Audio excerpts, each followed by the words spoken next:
Hey guys, so this is going to be the first of a recurring segment that we want to do called Making Arrangements. Take from that what you will. We're going to take various songs whenever we do this and just comp parts or, just translate it to guitar basically. Come up with a feasible thing that you could play live and it won't sound empty, basically. It happens a lot with keyboard songs especially. Because I think it's important to think about, you've got to pick the focal points out of the song, no matter what's going on, and make that kind of at the forefront of whatever you're doing. And this hopefully will help you understand a little bit better how to do that. Yeah, I think also a lot we can experiment in future episodes with doing studio-centric stuff, because you can have two opposite ends of the spectrum. You can have where you need to focus on the focal point, and then others where you might need to break it apart a little bit and have just kind of a layer effect. Yeah, a less dominant part, because as I'm sure some of you who are watching are aware, if you've ever played with a keyboard player, they always ask you to keep turning down or play less notes. So kind of working with a keyboard player is almost an art form in and of itself. But for today's purposes, we're just going to be really focused on doing guitar-centric renditions, where you're playing with a three-piece band, like instrumentally. You might have a separate vocalist, but, we're just pretty much going to stick to guitar, bass, and drums for this first episode. Yeah. So yeah, that first song, if you didn't know what it was I've Got a Feeling by the Black Eyed Peas, and it's pretty much a note-for-note rendition of that song with a couple of the parts comped together, especially in the chorus there.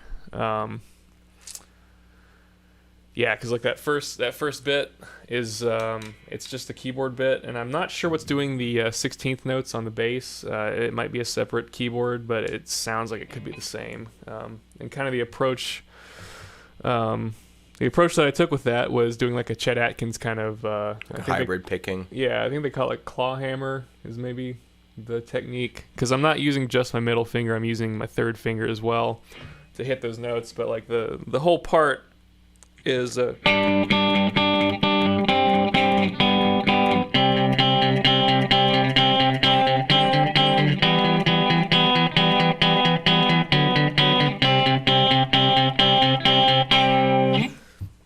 so that's very much like a Chet Atkins technique, and luckily with something like this song, it's really not that hard to do, because I definitely can't play a lot of what Chet Atkins can do. No.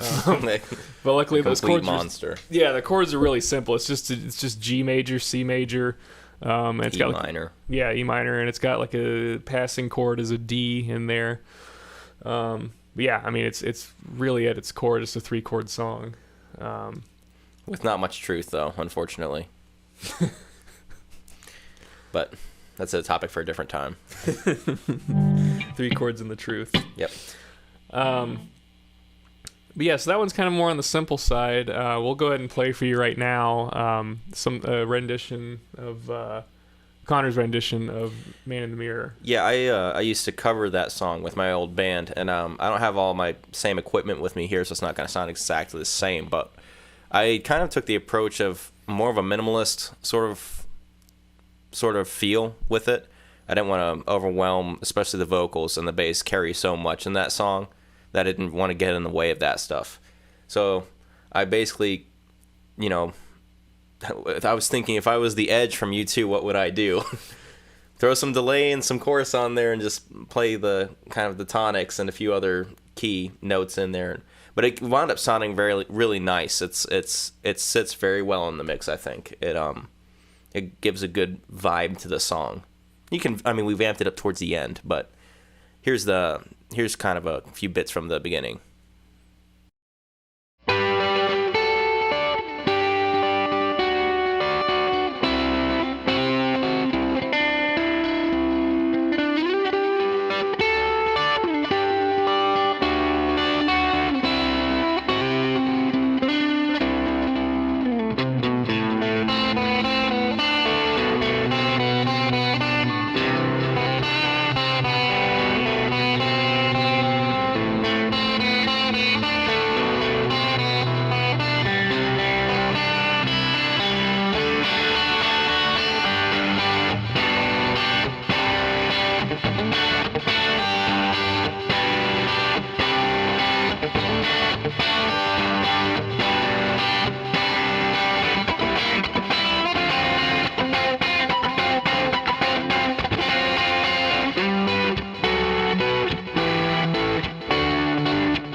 So, first off, I really love that song. I finally convinced everybody to give it a go because I had an idea. Hearing it, they were like initially not so sure about it because we were just, three-piece instrumentally with the vocalist.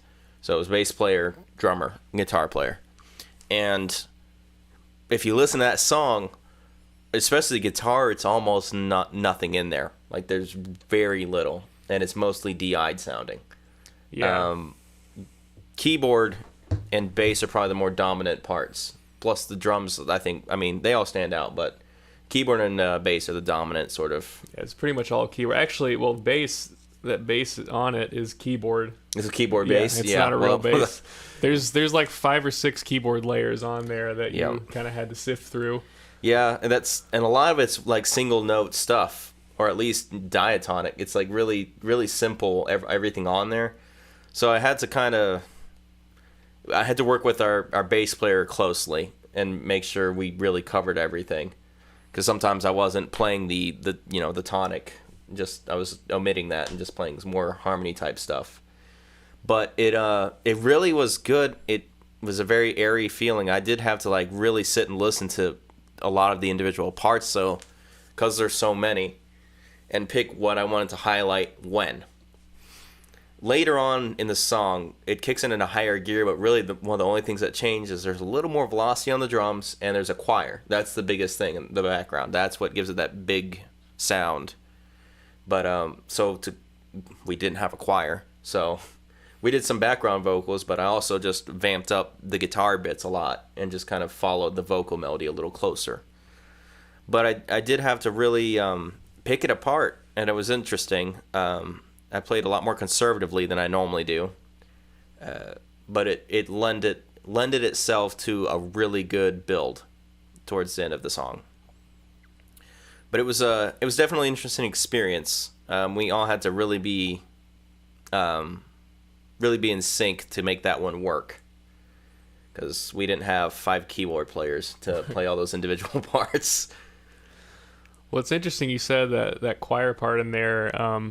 That's kind of a trick you can use for arranging. Is I feel like a lot of people don't pay attention to like the background vocal parts, because if you're trying to comp chord parts together, you could add those choir bits if they're adding an extension to a chord, or if there's an extra line in there, especially if you're playing with like a single vocal band. Like for instance, I don't sing at all, so sometimes what I'll end up doing is I'll harmonize a vocal line with somebody, or I'll add an extra melody on the chord. So I'll like hold the root note and then play whatever vocal melody under it, or that's a harmony, and that just kind of helps thicken things up.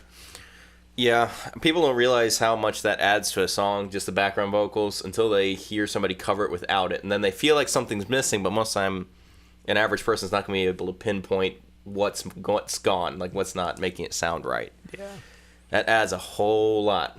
He did a lot of his own background vocals on that. You can hear. Mm-hmm. Like during the verses especially, that's pretty much all him. Yeah. Until the choir bit comes in. But, yeah, very talented guy. Very good song. Simple. It's just G major. Nothing crazy. It has a half-step raise at the end. But it's still the same ratio. So you're not really changing much. You just can't use open chords. Yeah. It's a really easy song, but it's an easy song to learn, but a hard one to nail, and I think that's the best way to put it. Yeah, and it's with something like that, it's definitely like you've got to get the initial spirit of it down, instead of just kind of trying to, like look what I can do or look how much I can get together. Like I think there's enough conciseness with everything that you're playing on that arrangement. Because I could have gone with much crazier extensions to get like as many parts as I could in there, but it would just start sounding messy and cluttered.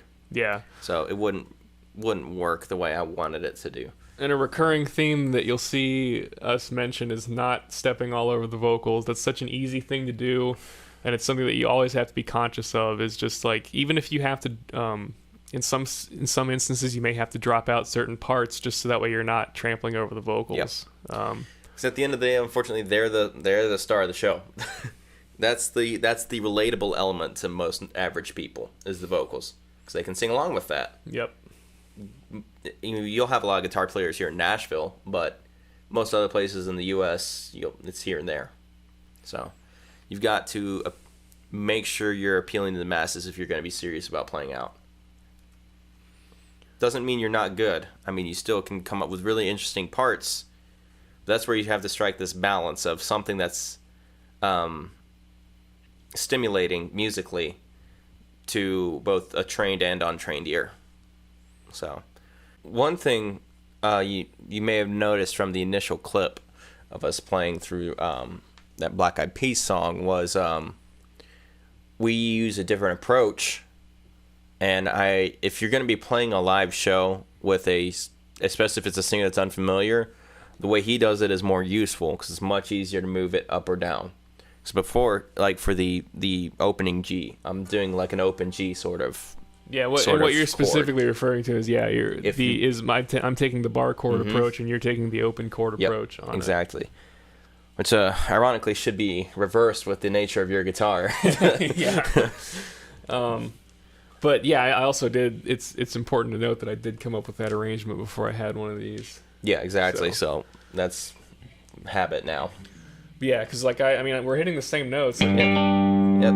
Just a G. I mean, same thing.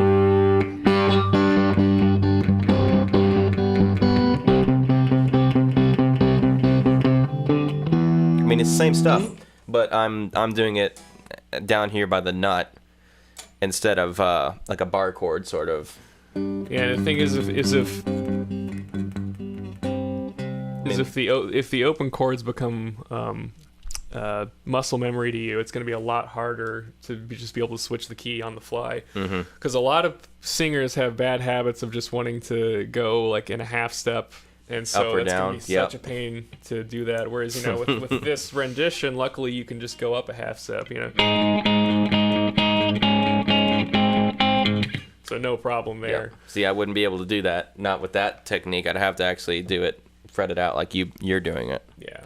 And the thing is like, the open chords may sound better. You might get some better sustain with them, but it ultimately just comes down to, how are you playing it? Are you playing it in the studio? Because if you're playing it in the studio, you can just tune your guitar up or down or whatever, and then still use open chords. But if you're primarily playing in a live setting, you may just want to stick to bar chords and maybe learn some expanded chord shapes. Inversions or something, just stuff that you don't have to have a bunch of open strings ringing out to play. Yeah, and the thing is, too, is like keyboard players aren't going to be using the same chord voicings as guitar players, so it's important to learn chord shapes for guitar that are maybe outside of the box, and like you said,